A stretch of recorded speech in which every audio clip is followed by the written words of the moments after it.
Are you interested in some spicy new deck tech? Well, here's your host, Capital G! And peoples of the world, welcome back. Capital G here, bringing you what's Alora doing on the screen. I'll tell you the story about that here in just a second. But before we get into the deck tech itself, look for me on Discord, look for me on TikTok. Like and subscribe if you enjoy what we're doing here on the channel. Links for Discord and TikTok are all in the description below. So, Alora, what's the story behind him? Because I thought we were talking about Regna and Krav. Well, this is the origin story, shall we say, where I was running Alora. I had tossed a couple of new creatures into the deck at one point just to try them out. And when I finally got those two creatures out onto the battlefield and saw what they could do, like actually do on the battlefield, I've since put Alora into my binder. He's been there for years now, actually. I should probably see about getting a trade for him. But Alora's just been sitting and chilling in my binder ever since I took blue out of the deck and put Regna and Krav at the helm. So Regna the Redeemer, for those not familiar, from the Battle Bond set. 6 mana for this 4/4 Angel. Has partner with Krav the Unredeemed. This means that if you have them in your 99, you cast one, you can go search for the other. In concept, you can get your opponents to search for the other if you know they have the other one in their deck. Has flying, and at the beginning of each end step, if your team, because Battle Bond, if your team gain life this turn, create 2 +1/+1 white warrior creature tokens. So that might be relevant if you're doing any two-headed commander games. But if you're not, then it's just whenever you gain life, or at the end of any turn in which you've gained life, that you get those tokens. Note that it's each end step, so gain a life on my turn, on Billy's turn, on Joe's turn, on Sarah's turn. Guess what? You've just gotten yourself 8 tokens on one turn cycle. Could be a thing. So partner with Krav. So partner with means, again, you can tutor out the other one if they're in your 99. If not, well, you can also run them as both as commanders. So that's why we can run both Regna and Krav as commanders. Krav, 5 mana, 3/3 demon. As partner with Regna. Black, sacrifice X creatures. Target player draws X cards and gains X life. Put X 1/1 counters on Krav the Unredeemed. Why target player? Again, Battle Bond in case you wanted to help out a teammate. Or you might pull some political shenanigans with this too. You totally could. But the reality is, you're going to target yourself with this. You're going to draw a bunch of cards, get a bunch of life. Krav's going to get humongous. So that's the idea: is we're going to gain life, spread out a bunch of tokens, sacrifice them and turn them into more cards, more life, and into a bigger Krav. Such is the game plan. Now, we're going to go into the artifacts, and you're going to notice that I've got some of the bigger mana rocks in this particular deck. I have 11 mana worth of commanders I want to cast, so Commander Sphere. Got a Mace of the Valiant. It says whenever a creature we control enters the battlefield, this gets a charge counter. Equipped creature gets +1/+1 and vigilance for each charge counter on this thing. So, great way to finish the game, especially with a flying commander. Mana Crypt and Mana Vault are here. I do in fact have these cards. I don't throw them into every other deck, but I definitely threw them into here because we have 11 mana worth of commanders we want to cast. A Mind Stone, Orzhov Signet, Pristine Talisman, taps for a generic and gains us a life. Oh wait, that's a trigger on our commander. Skull Clamp, the tokens are 1/1s. Sack them off, draw 2 cards, yes please. Soul Ring, Sun Droplet, this thing puts in work. Especially if you get this out early. It says whenever you're dealt damage, it doesn't matter what the source of the damage is. It's whenever you're dealt damage, put that many charge counters on the Sun Droplet. At the beginning of each upkeep, that's yours and your opponent's, you may remove a charge counter from the Sun Droplet to gain a life. The Talisman of Hierarchy. You can tap it for a generic, or you can tap it for white or black. This deals 1 damage to you. Yes, you can charge up your own Sun Droplet by dealing yourself damage with the Talisman. The Celestis. 3 mana for this mana rock. It taps for mana of any color. If it's neither day nor night, it becomes day as this enters the battlefield. And as a sorcery, you can pay 3 mana, tap this, and switch between day and night. Whenever day becomes night or night becomes day, you gain a life. You may draw a card and discard a card. So the fact that this gains you the life every time it switches, you can filter through your deck a little faster. I thought it was a cool piece of utility. Haven't had a chance to cast this yet, so I'll let you know when I do. But so far, I've not been able to cast it. Rocking the Thought Vessel, we are actually going to have a bunch of cards in our hand. It'd be nice to keep them all. Will of Lost Dreams.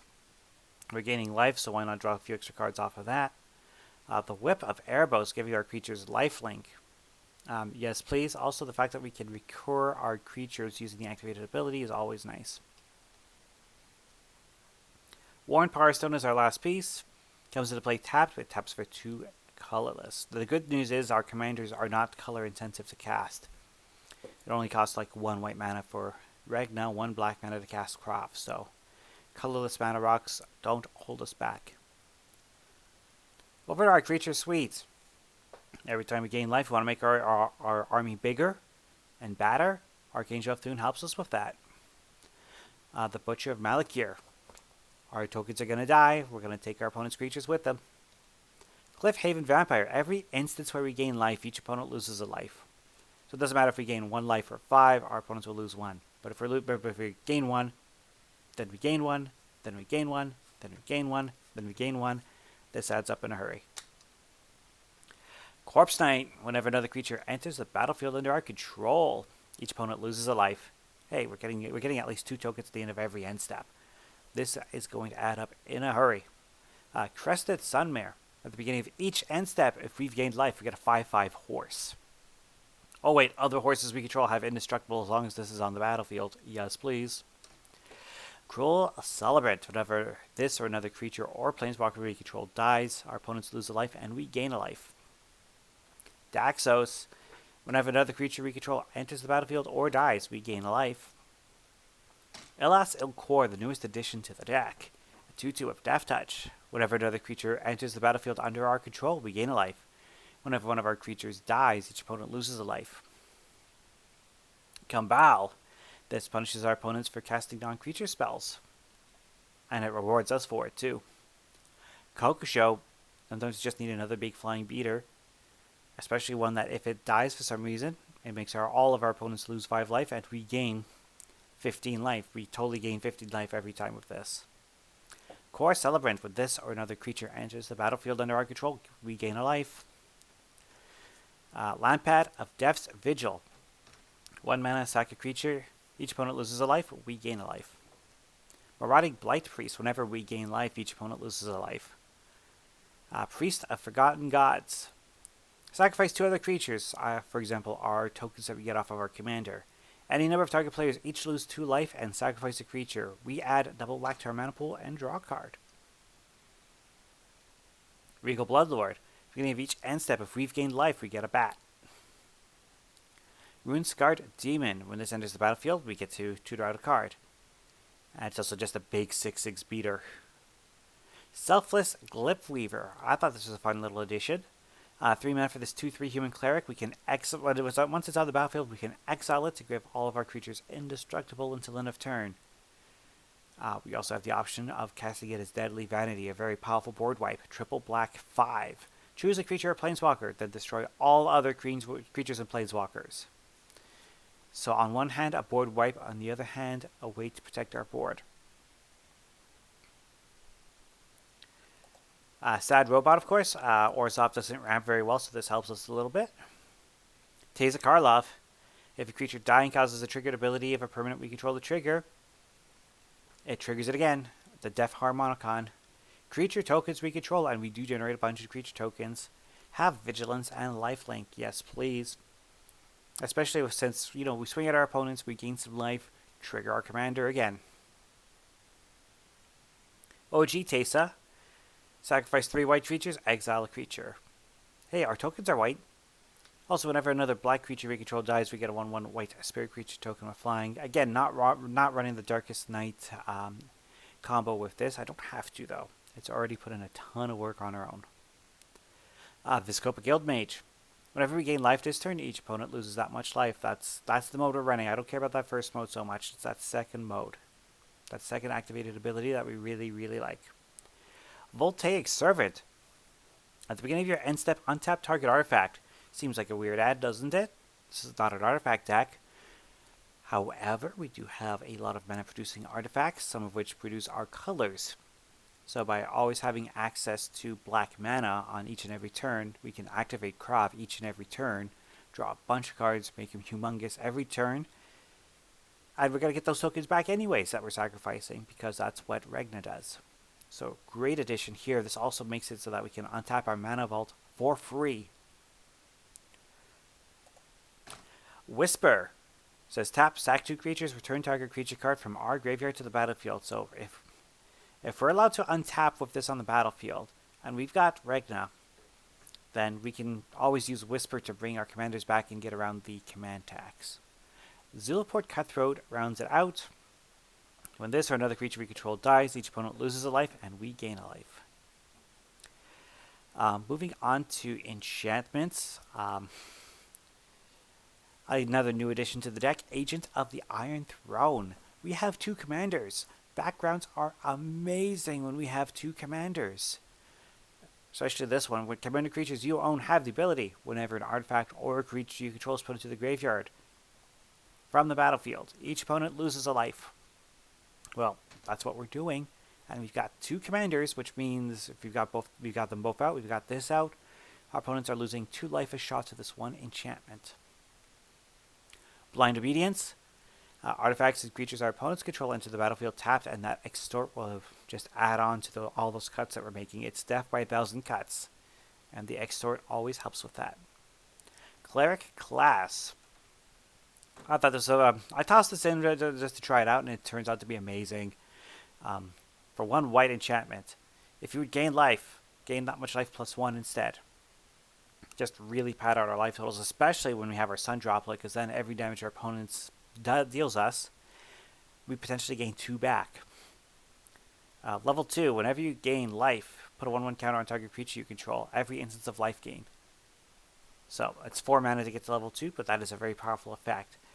For an additional 5 mana, when we get to level 3, return a creature card from our graveyard to the battlefield. We gain life equal to its toughness.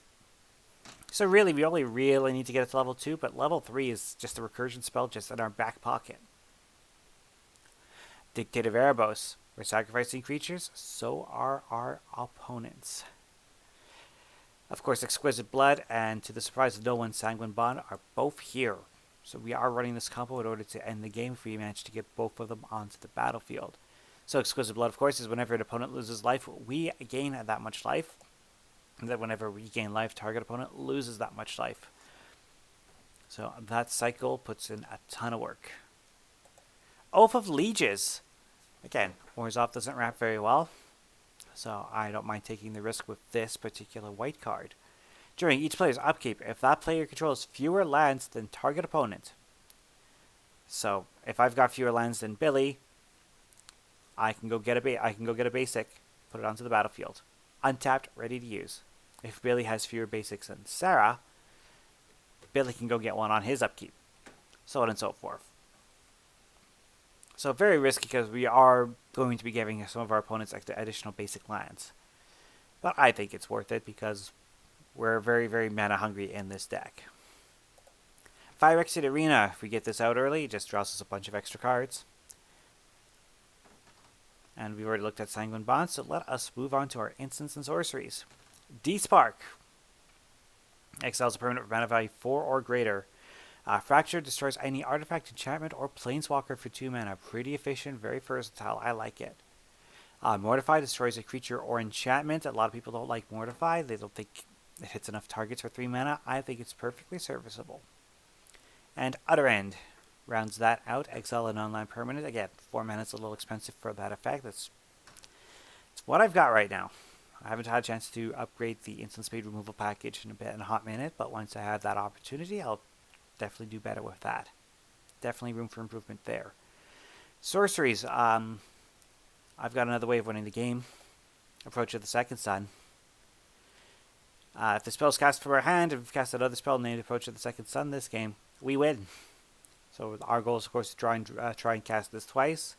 Krav, if we have enough creatures, can help us draw this right back into our hand almost immediately. So it's a good way to end the game quickly. Ashes to Ashes says exile 2 non-artifact creatures, deal Then we take 5 damage. Totally worth the 5 damage there. Its companion piece, Dust to Dust. Exile 2 target artifacts for white, white, and 1. By invitation only, another way to get our opponents to sacrifice their creatures. Command the Dread Horde. Says choose any number of creature cards or planeswalker cards in graveyards. Deal damage equal to the total mana value of those cards. Like we get dealt that damage, and we put those creatures and planeswalkers onto the battlefield under our control. Fun fact, there aren't actually a lot of ways of bringing back planeswalkers from the graveyard, so Command the Dread Horde is actually one of, 2, 3 maybe? Question mark? I'd have to double check. There's not a lot of ways to do it. Day of Judgment, destroy all creatures. Dread Return, says we get to return a creature card from our graveyard to the battlefield. Flashback is sacrifice 3 creatures. We've got tokens to spare, we can definitely flash this back. Unburial Rites, it's 5 mana to use it the first time, 4 to use it the second time. Return a creature card from our graveyard to the battlefield. And Wrath of God to round that out.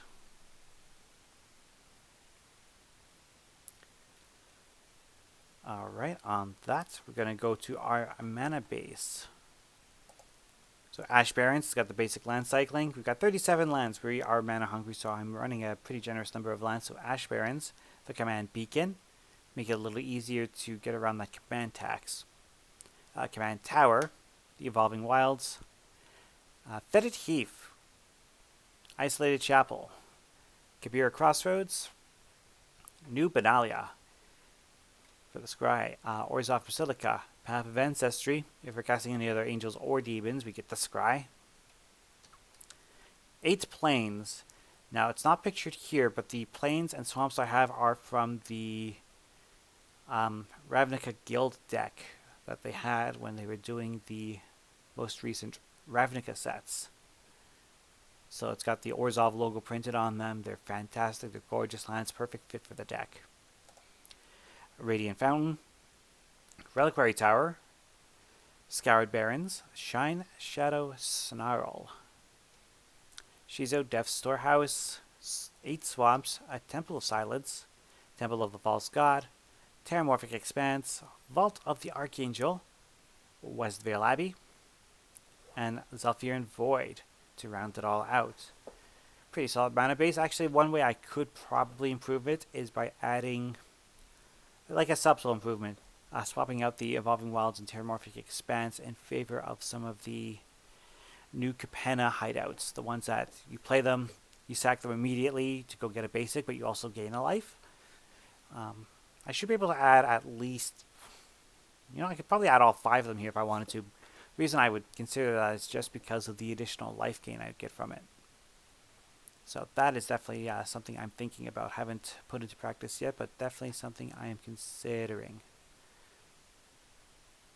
On that, that is Regna and Krav. I'd like to thank you all for watching this one. Again, this is one of my favorite decks. It scares the bejesus out of people anytime I bring it out. It doesn't scare them initially, but once they get going, and people are like, oh. That's always my favorite feeling in this game, is when you can surprise your opponents and show them some cool things that they would never consider. So, Regna and Krav definitely do that for me. Again, thank you all for watching, and we will see you all next time. Bye for now.